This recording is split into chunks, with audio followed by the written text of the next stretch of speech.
سورہ توبہ کی ایک آیت کریمہ کو تلاوت کرنے کا اور ایک حدیث مبارکہ کو پڑھنے کا شرف حاصل کیا۔ اب یہ جو آیا مبارکہ آج کا میرا حاصل موضوع ہے، یہ دلالت کرتی ہے اس پیکر عشق و وفا کی، عشق پر اور وفا پر۔ ثانی اثنین اذ ہما فی الغار، دو کا دوسرا، اذ ہما، ہما کی ضمیر تثنیہ کے لیے، اذ ہما جب وہ دونوں فی الغار، غار میں تھے۔ بھائی باقی باتیں چھوڑیں، واقعہ تو میں آپ کو بیان کروں گا کیا عشق و مستی کا واقعہ ہے، میں اللہ رب العزت کے اسلوب پر قربان جاؤں۔ بات یہ اسلوب پر، عربی کی شد بدھ رکھنے والا انسان میں ایک طالب علم ہوں، اور آپ جو بھی رکھنے والا ہے شد بدھ عربی کی، وہ جب اس اسلوب کو پڑھتا ہے کہ میرے رب نے واقعہ کس طرح بیان فرمایا ہے، ثانی اثنین دو کا دوسرا، اذ ہما جب وہ دونوں فی الغار، غار میں، اذ یقولوا لصاحبہ جب ایک نے کہا اپنے صاحب سے، جب ایک نے کہا اپنے صاحب سے، میں وہی ترجمہ کر رہا ہوں، میں اس کو سلیس مزید کرنے کی مجھ میں ہمت نہیں ہے، نہ میں کرنا چاہتا ہوں۔ اس مقام پر آپ کو پتہ ہے یہ میرا ایک فیورٹ سبجیکٹ ہے ٹرانسلیشن کا، اور لفظوں کے اندر گھس کر ان کے خاندان، ان کے پریوار، اور ان کی بود و باش، ان کا کلچر اور ان کے میننگز، ان کی گہرائی، ان کی جنس، یہ سب الفاظ کو، یہ میری ہابی ہے۔ لیکن آج اس مقام پر اذ یقولوا لصاحبہ، جب ایک نے کہا اپنے صاحب سے، اس کو ترجمہ نہیں میں کروں گا، ترجمہ آپ کو مل جائے گا۔ جب ایک نے کہا اپنے دوست سے، جب ایک نے کہا اپنے ساتھی سے، یہ ترجمہ کیا گیا ہے۔ میں ترجمہ نہیں کروں گا، میرا وجدان کہتا ہے کہ اس مقام عشق و مستی پر تو نے صاحب کا ترجمہ نہیں کرنا۔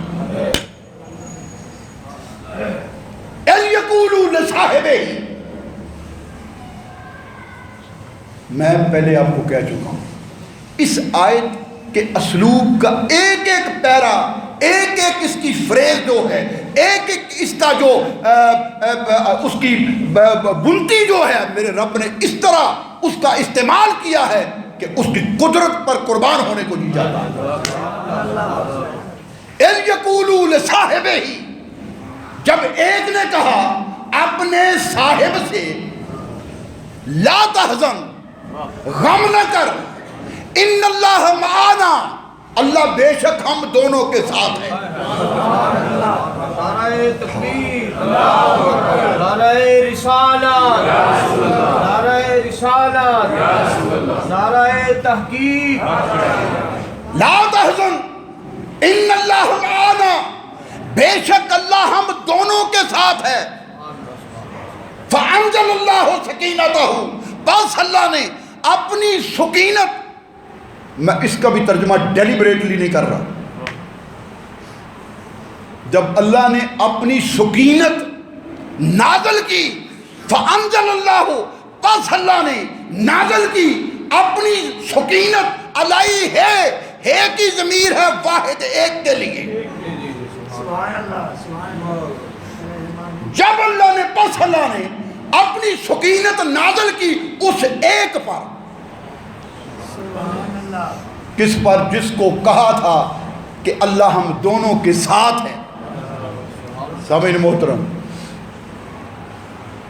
اس آیت کا پس منظر بیک گراؤنڈ یہ دلالت کر رہی ہے شب ہجرت، سرکار کی ہجرت کے واقعے سے،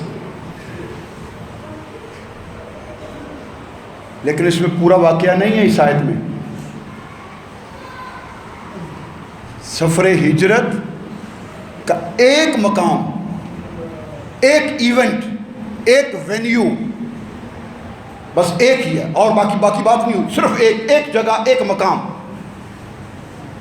میں آپ سے ویسے ہی ایک سوال کر لیتا ہوں کہ اگر شب ہجرت کا پورا واقعہ بیان کرنا ہے تو پھر اس وقت سے جب جبرائیل آئے، سرکار کو اٹھایا، اللہ کا پیغام سنایا کہ اللہ کا حکم ہے کہ اب ہجرت کر کے مکے کو چھوڑ جائے، تو اللہ یہاں سے شروع کرتا پورے واقعے کو۔ پھر حضور اٹھے اور تیاری کی اور سیدنا ابوبکر صدیق کے گھر تشریف لے گئے۔ دروازہ کھٹکھٹایا، اندر سے دروازہ کھلا، اندر تشریف لے گئے۔ آقا کیوں تشریف لائے ہیں؟ فرمایا اللہ کا حکم آ گیا ہجرت کا۔ حضور نے چوائس پوچھا، چوائس، بالکل روایت کی بات کر رہا ہوں، چوائس پوچھا، کیا میرے ساتھ جانا چاہو گے؟ تو کہا یا رسول اللہ اسی وقت کے انتظار میں تو میں زندگی گزار رہا ہوں۔ ہائے ہائے، یہی وقت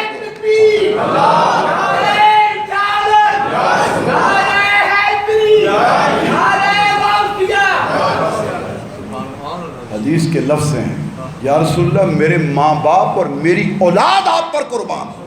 یہ لفظ ہے اس مقام پر، میرے ماں باپ اور میری اولاد آپ پر قربان، میں تو انتظار میں تھا اسی حکم کا۔ دونوں ساتھی نکلے، دو اونٹنیاں، حضرت ابوبکر صدیق رضی اللہ تعالیٰ عنہ۔ یہ بات میں کیوں کر رہا ہوں؟ میں کوئی ہائپوتھیٹیکل بات نہیں کر رہا، قیاسی بات نہیں کر رہا، ظن سے بات نہیں کر رہا، دلیل موجود ہے کہ آپ انتظار میں تھے۔ کس طرح؟ انہوں نے کئی مہینے پہلے اونٹنی لے کے پالی، بگول کے پتے کھلائے کہ جب حکم ہوگا تو یہ اونٹنی ہمارے کام آئے گی۔ میں کوئی ایسے تھوڑی بات کر رہا ہوں۔ اونٹنی لی، ایک اونٹنی پر کائنات کے والی، دوسری پر صاحب ہی، اپنا گزادے را لیا اور سنگلاخ پہاڑوں کی نوکیں اور پتھر پتھریلی جگہ، اور رات کے وقت سرکار کیسے نکلتے ہیں۔ اس سے بھی پہلے میں تھوڑا سا آگے نکل گیا ہوں، صرف یہ بتانے کے لیے کس نقطے کی وضاحت کر رہا ہوں پتہ ہے آپ کو؟ نہیں، میں اس نقطے کی وضاحت کر رہا ہوں کہ اگر میرے اللہ نے پورا واقعہ ہجرت بیان کرنا ہوتا تو کہاں سے کرتا، لیکن اس آیت میں ایک ایونٹ، ایک ویلیو میرے رب نے چن لیا۔ اب میں کیا آپ نئی بات کر رہا ہوں نا، نہ کتابی بات ہے، نہ پڑھی ہوگی، نہ آپ نے کہیں سنی ہوگی۔ اس پورے واقعہ ہجرت میں اپنے گھر مبارک سے نکلنے سے لے کر مدینہ پاک یثرب کی زمین میں تشریف آوری تک پورا واقعہ اللہ نے چن کے ایک واقعہ لے لیا۔ یہ میں بات کر رہا ہوں آپ کو، اصل میں کیا بتا رہا ہوں آگے جا کے بتاتا ہوں کہ اس کو چنا کیوں میرے رب۔ حکم آ گیا، حضور اپنے گھر مبارک سے نکلتے ہیں،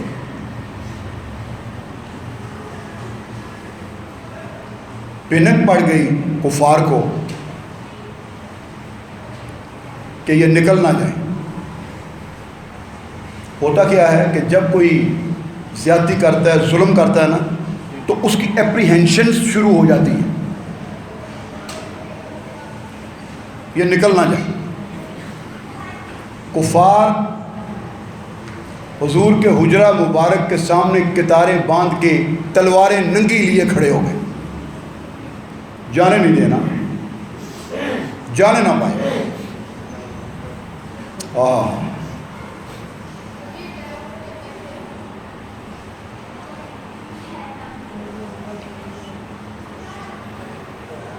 حفیظ جلندری نے اس مقام پر کمال کر دیا۔ ویسے تو شاہ نامہ اسلام پورا ہی کمال ہے، شاہکار ہے، ماسٹر پیس۔ میرے نوجوان نسل کہاں پڑھے گی؟ یہ موبائل چھوڑیں گے، یہ نیٹ چھوڑیں گے، یہ کوئی اور چیزاں چھڈن گے تو پھر شاہ نامہ اسلام پڑھن گے، تے بوستان تے گلستان پڑھن گے، تے مولانا روم نو پڑھن گے۔ کتے کن پڑھنا؟ کئی نسل ختم ہو رہی ہے، ہوں کن پڑھنا؟ ہوں کوئی نہیں پڑھے گا۔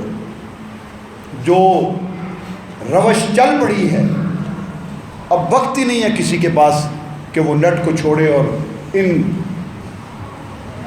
اور وہ ان چیزوں کی طرف آئے اور یہ پڑھے۔ اب کتاب تو چھوٹ گئی ہمارے ہاتھ سے، نکل گئی۔ میں ممبر پر بیٹھ کے کہتا ہوں، رات کوئی ایسی نہیں ہوتی تھی، نیند نہیں آتی تھی جب تک کتاب کوئی پڑھ نہ لے اور سرانے پہ کتاب ہوتی تھی ہمیشہ۔ یہ وقت ہم نے دیکھا ہے اور یہ خود کیا ہے۔ کتاب کے بغیر نیند ہی نہیں آتی تھی، کچھ پڑھ نہ لے، کچھ پڑھ لیتے تھے۔ اب وہ ناطہ ٹوٹ گیا، کون پڑھے گا؟ شاہ نامہ اسلام حفیظ جلندری کا ماسٹر پیس۔ حفیظ جلندری اس مقام پر کہتا ہے، وہ ڈراتا ہوا وحدت کا دم بھرتا ہوا نکلا، تلاوت سورہ یاسین کی کرتا ہوا نکلا، کھچی ہی رہ گئی خونریز خواں شام شمشیریں۔ کیا نقشہ کھینچ دیا، کیا نقشہ کھینچ دیا کہ جیسے جس طرح کسی نے کھینچ دی ہوں کاغذ کی تصویریں۔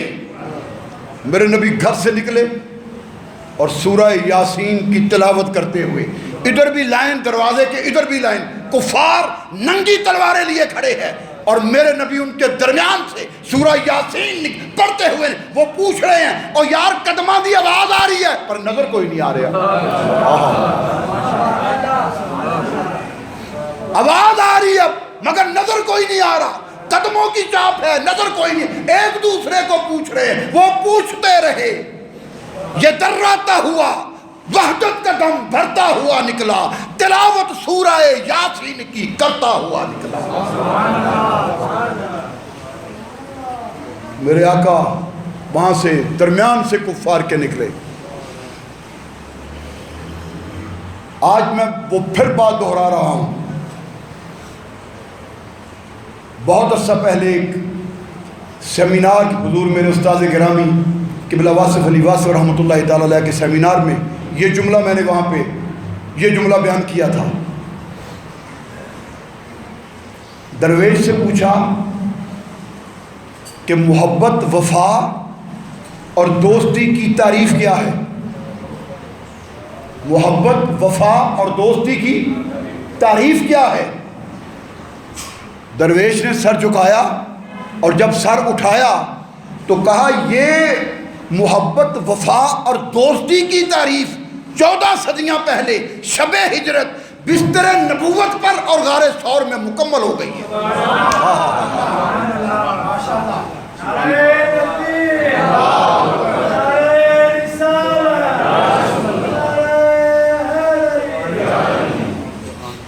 یہ مکمل ہو چکی ہے، اس کے بعد محبت، وفا اور عشق کی کوئی اور تعریف نہیں ہے۔